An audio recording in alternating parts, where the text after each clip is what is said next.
predsjednik udruge Hrvatski ratnik i dopredsjednik udruge Hrvatsko bilje. Došli ste podržati prosvjed, zašto?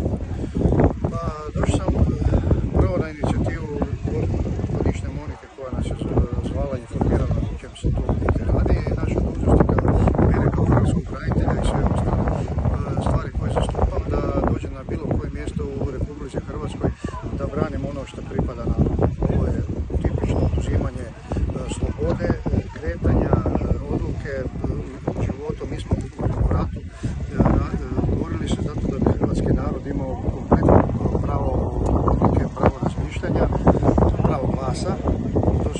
To su osnovni temelji hrvatskog društva. Međutim, ovdje se sve radi da se nikog ne pita.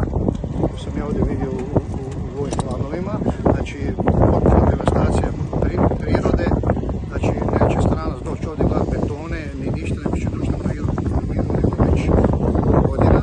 Znači, Jadranska obala moraju ostati onakve kakve su bile. Uz nekakve sitne korekcije da bi se moglo pristupiti. Treba uložiti vjerojatno novac pomoćnim ljudima da povećaju svoje kapacitete u apartmanima, da bi ti ljudi koji dođu ovdje mogli živjeti u prirodi, a ne u ovakvim betonima ovdje. I s tim da još investitor koji dolazi iz one zemlje koja je granatirala i devastirala Hrvatsku, to je još jedan motiv. Znači želim pomoći ovim ljudima sa svojim doprinosom, može nas doći puno više ovdje, će trebati, se mora zaustaviti, nek se sve stavi na stol, nek se sve točno vidi tko je to dozvolio, pod kojim uvjetima, tko to uopće to radi, tko to investira, koji su planovi, nekako golf igralište. Pa dajte mi reći gdje u svijetu nekakav prolaznik može doći na golf igralište u svijetu.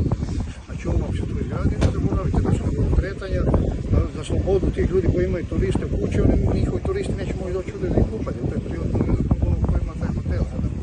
Mislim, evo ja sam u kratke crte vam rekao, to je potpuno informiran, ali srce mi kuća za domovinu Hrvatsku cijelu. Znači od Istre, Dubrovnika, Vukovara, Zagorja, Hrvatskog Like i svi ostali krajevi. Znači evo, ja vas sve pozdravljam, dajte da tim ljudima pružimo podršku i da se čuvamo ono što najviše volimo i za ono što su naši branitelji novca za našu Hrvatsku koju ćemo mi odlučivati i mi donositi odluke kao narod, jer narod je, vlast pripada narodu i proizlazi iz naroda. Međutim, ako se to poštuje, onda mi ne bi trebali danas imati problema.